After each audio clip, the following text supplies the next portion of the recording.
I'm Ashleigh Banfield, and this is Drop Dead Serious. There is a crazy murder trial happening right now in Colorado, and we have got to talk about this. Police say a dentist, yes, a dentist, killed his wife by spiking her protein drinks with poison, and that when they closed in on him, he put out contracts on the investigators' lives. It kind of sounds like a script right out of Hollywood, but it's not. The story of Dr. James Craig is true.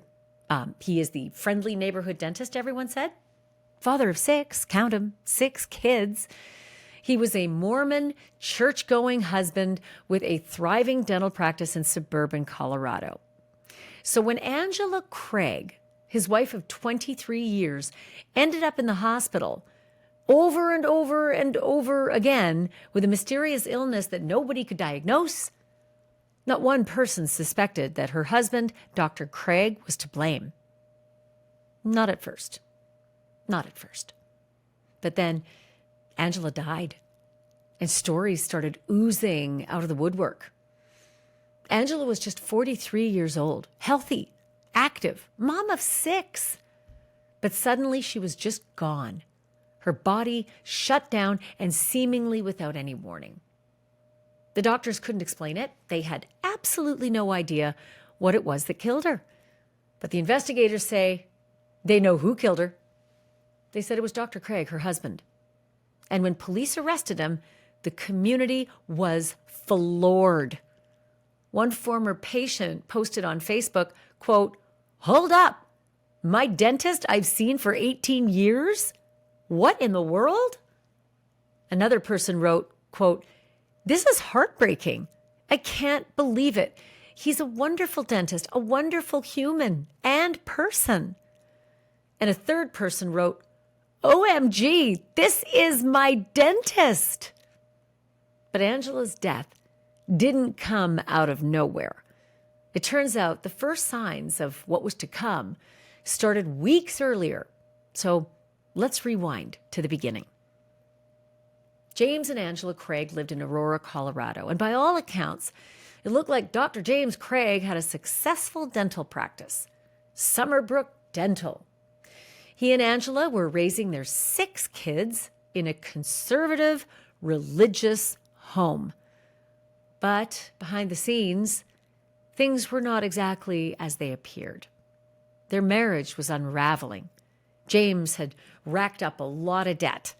He'd allegedly been gambling. And according to Angela's family, Dr. Craig was involved with several different women having affairs behind Angela's back. In February of 2023, 1 month before Angela's death, James Craig met a Texas orthodontist named Karen Kane at a dental conference, and they started a relationship almost immediately. James told Karen that he was getting divorced and even flew her out to Colorado in March. And where was Angela while this new girlfriend was visiting Dr. Craig? In the hospital, where doctors were mystified by her illness and trying desperately to figure out what was wrong with her. Prosecutors say when it came to Dr. Craig, everything he did was part of a calculated plan to get rid of his wife. The police say as James Craig was cultivating his new relationship with this fellow dentist, he was also researching various different poisons. According to prosecutors, on February 27th, 2023, Dr. James Craig created a brand new email account using a dental office computer. And that same day, he ordered arsenic from Amazon. Investigators also uncovered his Google search history, which they say included terms like, "How many grams of pure arsenic will kill a human?" And how about this one? Top 5 undetectable poisons that show no signs of foul play. And how about this? How to make a murder look like a heart attack. Yeah, that one's not good. And how about this one? Is arsenic detectable in autopsy? That's going to be super interesting when the trial reaches that point, because I cannot wait to find out what his defense attorneys have up their sleeve. Somebody else was typing it. She was typing it. Her children were typing it. Whose fingers were doing the walking on the keyboard that typed all those extraordinarily damning searches? The arsenic that James ordered from Amazon arrived at his home on March 4th, the Craig family home. And wouldn't you know it, just 2 days later, on March 6th, Angela was admitted to the hospital for the first time. She said she felt dizzy. She couldn't focus her eyes. She had a sluggish physical response. The doctors were absolutely stumped. And because of that, she was discharged on the very same day. It turns out that on the morning of March 6th, Angela had a protein smoothie made by her husband, James. In a text later that day, Angela told her husband, quote, "I feel drugged." Dr. James Craig sent back a very cryptic and surprising text. In fact, the kind of text that, in retrospect, is pretty freaking jaw-dropping, especially what was going on at that very moment. And I'm going to read you that text in just a second. But first, I just want to thank you so much for watching this video. I couldn't do this without my sponsors, and I want to tell you a little bit about one of them. Do you ever lose your ever-loving mind over the amount of scam email and scam text messages that you get? Because I do. It drives me nuts. I felt like I was spending like the majority of my day dealing with scam emails and blocking phone numbers. And then I discovered Aura. And now they're my sponsor. They scour the dark web for me, and they locate individuals who are selling my information, insisting that they remove it from the web. Because as it turns out, it's illegal for them to refuse to do it when they're asked. The problem is it's really hard to take all that time yourself to find the information and make all those requests. And that's what Aura does. So thank God, life is now getting so much better for me. They also give me alerts if my personal information is found. There's real-time fraud alerts for credit and banking, and there's US-based support. So listen, I highly recommend this. You can even try it for free. You get 14 days. Just go to aura.com/dropdeadserious and, get your peace of mind back. These data brokers, ick. Let's get rid of them. Aura's going to do it for you. All right, back now to the case. Angela Craig had just texted her husband, "I feel drugged." And this was Dr. James Craig's response. Quote, "Given our history, I know that must be triggering. Just for the record, I didn't drug you." Okay, that's weird. Like, that's really creepy weird. I know you're probably thinking, who says something like that? But I will say this. That really cryptic, bizarro message is going to make a hell of a lot more sense in just a couple of minutes, because there's information coming that really starts putting it into context. And it is not good for Dr. Craig. So just 3 days after Angela first went to the hospital, she was hospitalized again on March 9th.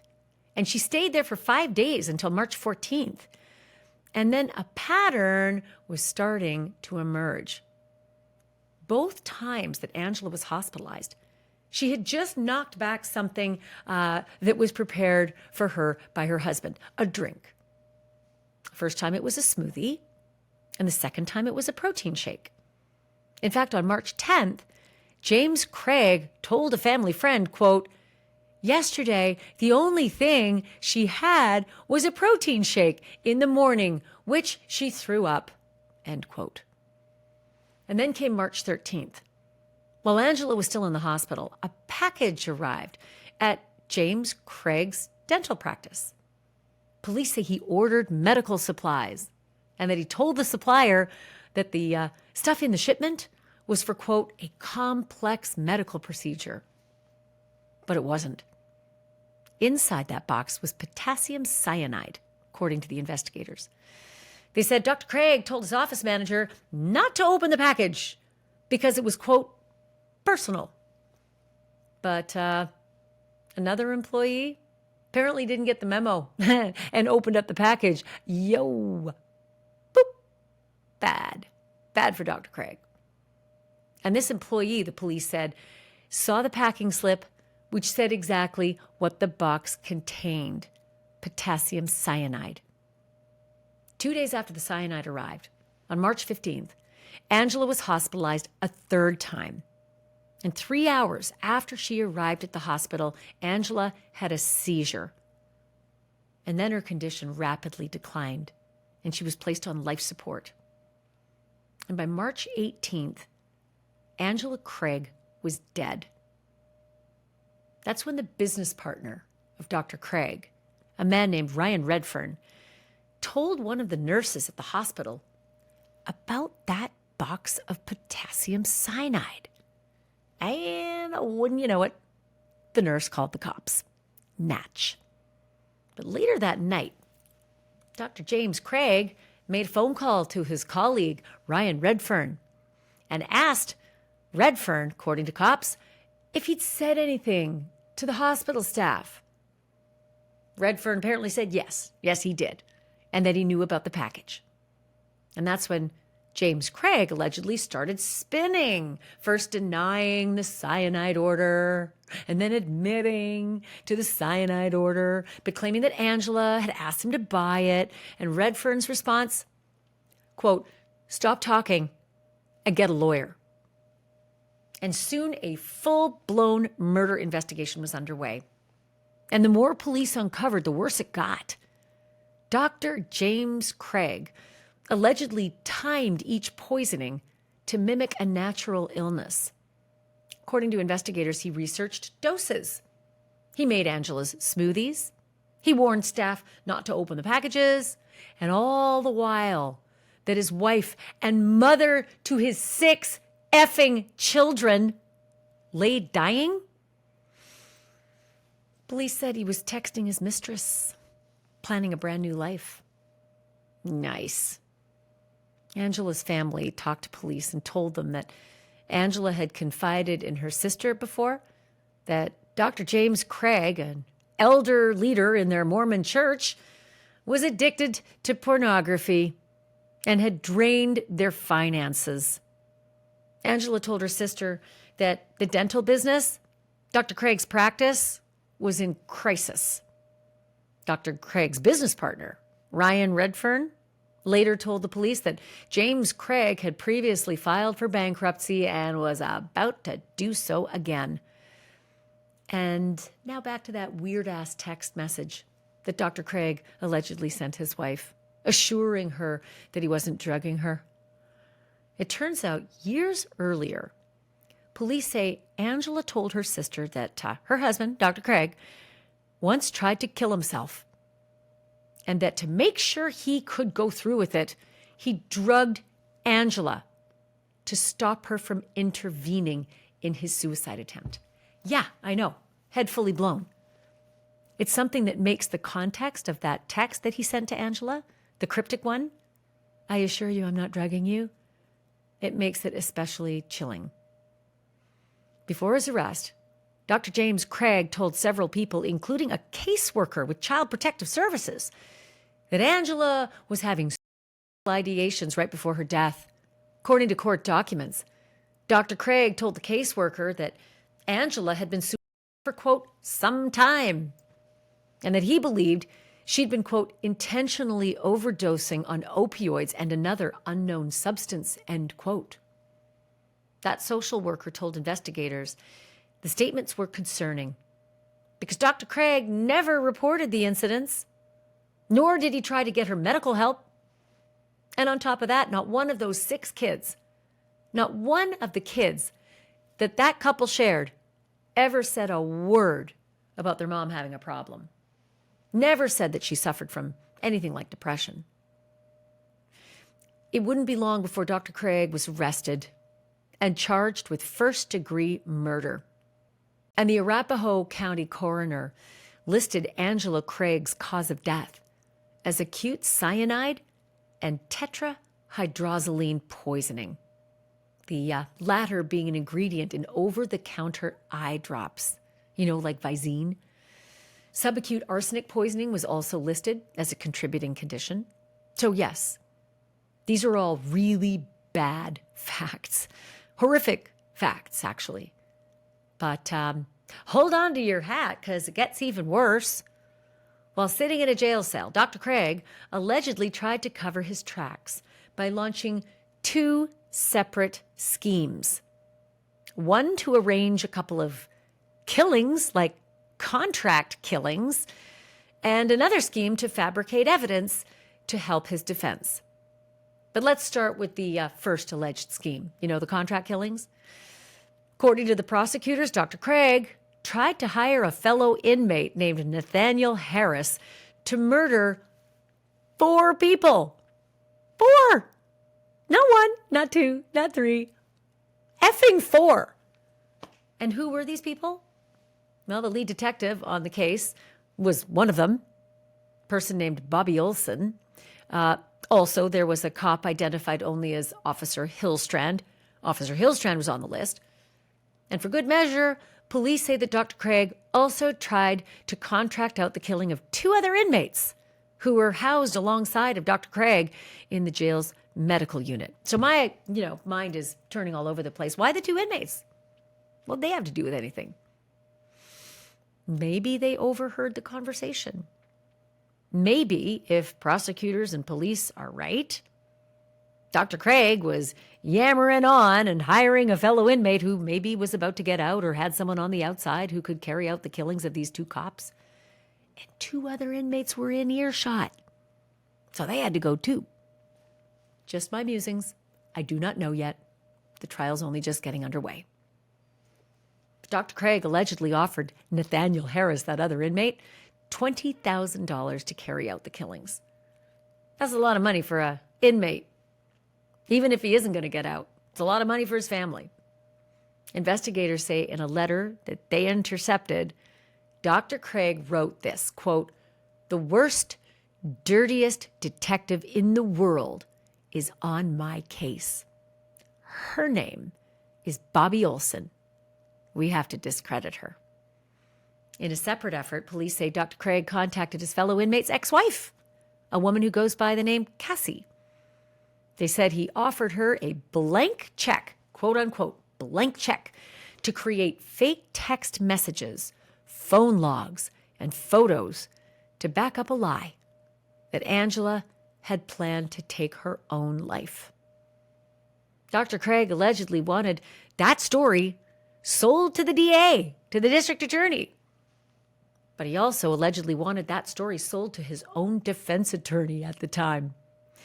So, yeah, the plot thickens here. You got to stick with me because it gets confusing. That first defense attorney's name was Harvey Steinberg. And Attorney Steinberg abruptly withdrew from the case in November of 2024 on the day that jury selection was supposed to begin for his trial. And that attorney, Mr. Steinberg, cited ethical concerns as the reason that he had to drop off the case. And of course, we know now that that trial was postponed. At the time that he withdrew from the case, Dr. Craig's lawyer cited 2 rules of professional conduct. The first one states, quote, "The client persists in a course of action involving the lawyer's services that the lawyer reasonably believes is criminal or fraudulent." And the second rule that he cited, the client insists upon taking action that the lawyer considers repugnant or with which the lawyer has a fundamental disagreement. So, pretty strong statement about what was apparently going on behind the scenes with his defense before trial. And one day after his lawyer up and said, "I'm out of here," prosecutors added additional charges to this dentist's roster. Solicitation to commit first-degree murder. Solicitation to commit perjury. And solicitation to tamper with physical evidence. So hats off to that lawyer. If when this is all said and done, we find out that somehow he saw something in discovery or he came upon some kind of communications where he said, "Dear God, I can't be involved in this criminal activity. I am out." Not every lawyer would. Most would, because you're going straight to prison yourself if you suborn perjury or if you represent a client that you know is doing this and you help in this defense. So Dr. James Craig, he is innocent until proven guilty. He's pleaded not guilty to all the charges, including first-degree murder. And his trial officially got underway July 15th, 2025. But it came after another bizarre twist that nobody saw coming. After his original attorney withdrew, the guy who said, ethical concerns, I'm out of here, Dr. Craig was appointed 2 brand new public defenders. And turns out they're a husband and wife team. And then literally within 2 weeks of his new trial date getting underway, one of those brand new attorneys suddenly backed out because he himself had just been arrested and the charge was arson. That all went down on July 3rd, but that attorney's wife, remember husband and wife team? The wife stayed on. She's still representing Dr. Craig. Well, her, husband deals with some pretty big legal proceedings of his own. Here's all we know about what happened with that lawyer that got charged with arson. First responders apparently saw that lawyer. His name is Robert Working, Werking, Robert Working, sitting on his front porch as his house was burning down behind him. So the arson charge is connected to his very own home. Don't know if the husband and wife live in the home together and if they're still together, but they're not representing Dr. Craig together. So back to Dr. Craig and the twists and turns of his murder case. The trial got back on track, and in opening statements, prosecutor Ryan Brackley told jurors that Dr. James Craig was a financially troubled dentist who had been cheating on his wife for years, but, didn't want to have to go through with a divorce. So instead, prosecutors say he poisoned her. He killed her, just got rid of her easier. According to the prosecutors, Dr. Craig laced Angela's protein shakes with arsenic and with cyanide and with tetrahydrozoline. And he gave her a final dose of cyanide, they say, in her hospital bed to make sure that he finished the job and that she died. All the while, doctors are scrambling around trying to figure out what is wrong with Angela. She goes down a path thinking that maybe she has diabetes. She's gone down a path thinking maybe it was a stroke or a heart problem. She doesn't know. He doesn't know either, or at least Dr. James Craig never shares with her what he's been to. This is a photo of Angela Craig on the night of March 14th, 2003. Dr. Craig took that picture and sent it to a woman named Dr. Karen Kane. It wasn't a doctor consult. We're going to talk about Dr. Karen Kane. But you see her computer, because she's working, she's trying to figure this out. She wants to know what's wrong with her. Prosecutors also say that Dr. Craig sent a photograph of his dying wife in her bed to his mistress. That mistress, an orthodontist. We mentioned it before. She's from Texas. Dr. Craig met her at a dental conference. For her part, she was oblivious to this whole nightmare. Police say Dr. Craig lied to her too, assuring her that he was getting a divorce. It's all good. I love you. He even invited her up to his home in Colorado. And what the fuck with the picture of his dying wife in bed? Why would he send that to his mistress? We're going to find out a lot more at trial. And I am told she is on the witness list for the prosecution. So I can't wait to hear all the stories that she's going to tell. But the defense is telling a much different story, as we expect, right? Dr. James Craig's lawyers did not deny that Angela was sick. They didn't deny that she'd been hospitalized. They didn't even deny that poison was found in her system. But they argued that the evidence doesn't prove that it was Dr. Craig who was the person who poisoned her, or that he even ever intended to kill her at all.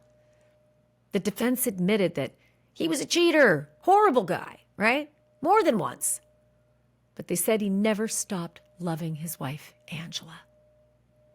They pushed back hard on the idea that Dr. Craig was so swept up in an affair that he decided to kill his wife. Quote, that simply is not the case, one of the defense lawyers said. He was candid with Angela about the affairs. She knew, quote. The defense argued that Angela wanted to stay married, even after all the cheating, because of their shared faith as members of the Church of Jesus Christ of Latter-day Saints. And in a move that clearly previewed the defense strategy, they described Angela as, quote, broken, strongly implying that maybe Angela took her own life.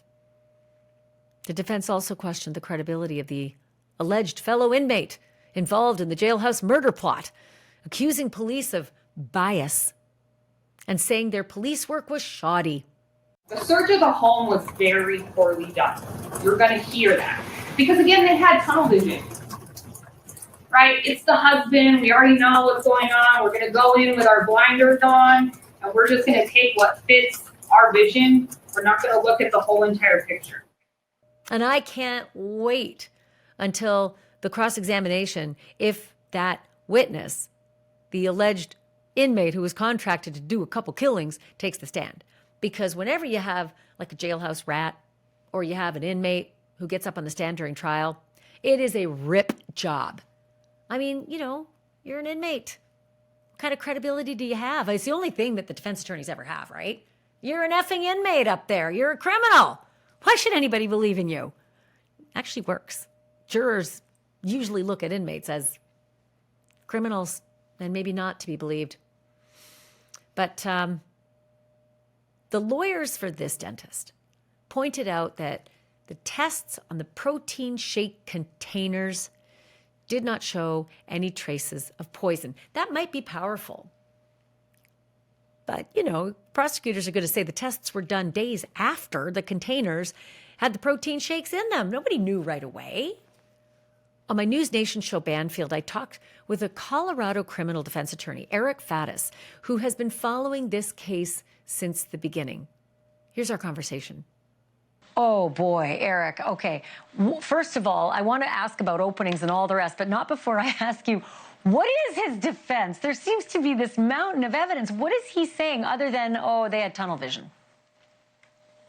Has been an ominous set of circumstances here, and not a ton of outs for the defense. The evidence does seem pretty overwhelming if proven. During openings, defense kind of hinted at, sort of insinuated that perhaps Angela Craig was suicidal, and perhaps that is the reason she ultimately died and not at the hands of a poisoning by her husband, James Craig. So there are very few people who want to put themselves through weeks and weeks of poisoning and pain and suffering. But he had a story for that this was kind of all her plan to make him look bad? That was a piece of it. He also apparently disclosed that she was taking opioids and perhaps had overdosed on opioids in the past, that she had ideation in the past, that this had been kind of a pattern for her. Now, that has not been proven in court, but these are the statements of the accused when he was interviewed. Okay. So, Eric, I still can't get over the fact that this family is a family of 8. There are 6 kids. They're Mormon. They're living this life that looks so perfect. Those pictures look like they were, for the cover of People magazine, but not before the awfulness began. Where are the kids? How old are they? And are they backing dad?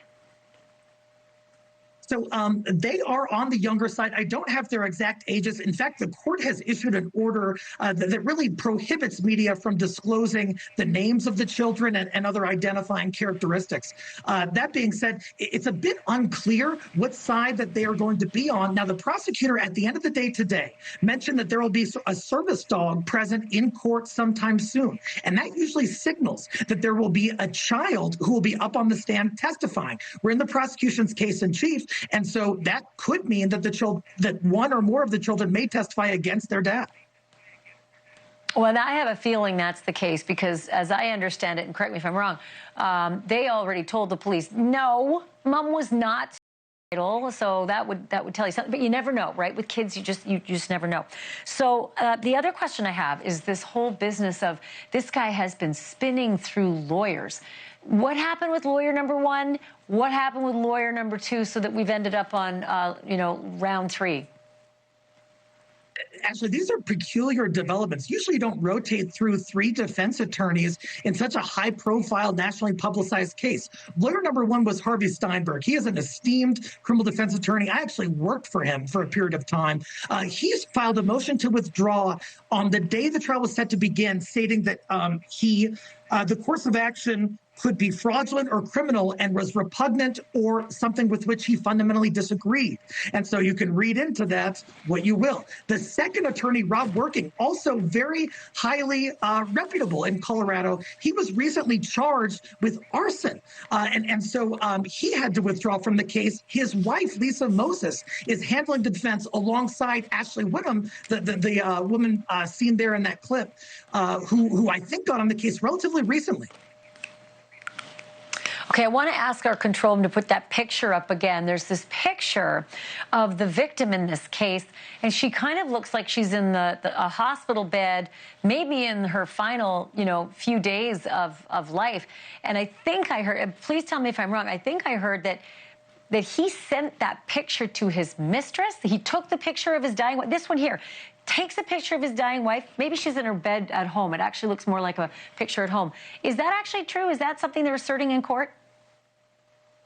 That's my understanding. And if they establish that, how callous, what an utter disregard for the well-being of one's wife to simply send a photo to their mistress of their dying mother of their 6 children. And if that comes out, I don't think it's come out in court just yet, but if it does, I think it's going to have a huge impact on this jury. They're going to say, hey, if he's capable of that, gosh, he could be capable of this. My great thanks to Eric Faddis. But can I just say something? I get on my soapbox a lot, right? And there is one thing in my decades-long career in criminal justice that never fails to cause the top of my head to pop right off and hit the ceiling.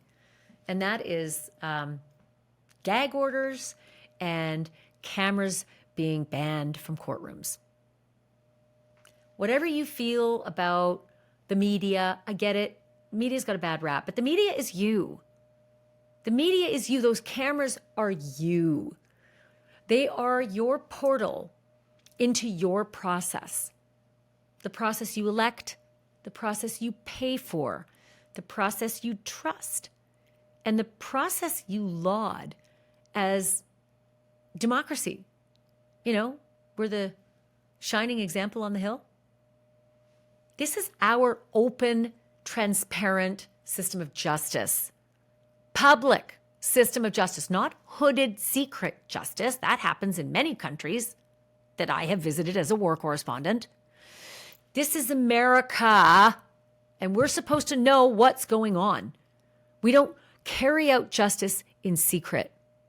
We allow taxpayers, voters, citizens to be a part of the process. And I get just crazy when I see judges, banning the cameras.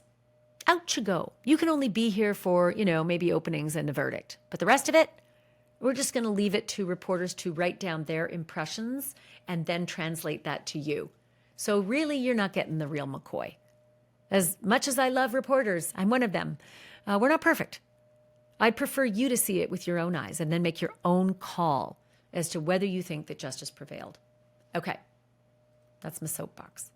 But you're with me here, right? This case is nuts. I mean, I think this case is nuts. There's so many twists and turns. I have covered a few before of, one case probably 20 years ago. This lawyer, killed his wife, rolled her up in a carpet, took her out to the truck and got rid of her. And the kids were really little. And the only thing that the kids could say to the police was, Daddy rolled up Mommy in a carpet. And they never could find Mommy. But they charged Daddy, the lawyer, and they charged Daddy's dad, the grandpa, who was like a big highfalutin fella in the military. And they alleged that the dad was part of the hiding of the body, that the dad came in and helped the son, the lawyer, get rid of the dead wife. Right? So the lawyer, gets charged, and he's sitting in a jail cell, and never fails to amaze me. He's a lawyer. But what does he do? He starts trying to contract out the killing of the investigator who's leading his case. Right? It's just like a carbon copy of this case in Colorado. It did not go well for the lawyer, can I just say? Last I checked, he's still cooling his heels on life, no parole in prison. Dad, the grandpa, I think his name was Colonel something, he ended up being squeezed like a lemon. They had to really put the screws to him, whereby they gave him a deal, but he had to testify about what his part was in all of it. And his part was, I'm an old man, and I helped, but I don't know where we dropped that body. We can't find it. And they never could find it. But that lawyer went down. Again, lawyer, talking to inmates. Can I just tell you something? If you ever end up in jail, inmates aren't your friends. Doesn't matter how friendly they are. Everyone's in there for themselves. They're caged rats. They want out. And if you give them information is king in prison. They can trade that stuff with prosecutors to get years off or better treatment. So lawyers should have known better. And a dentist, you'd think that dentists are smart. If he really did this, as the allegations suggest, what an idiot. All that university, all those thousands of dollars spent in college. What a waste. But listen, I would love to hear what you have to say. Let me know in the comments on YouTube or in the reviews for podcast listeners if this is a case that you want to hear more of. I'd love to show you more of it, but soapbox, can't. Judge won't let me. But we do have regular reporting going on. So I do want to know what you think, and we'll continue to follow this. I'm Ashleigh Banfield. Thank you so much for being a part of this. I just love our true crime community. Remember one thing, truth isn't just serious. It's drop dead serious.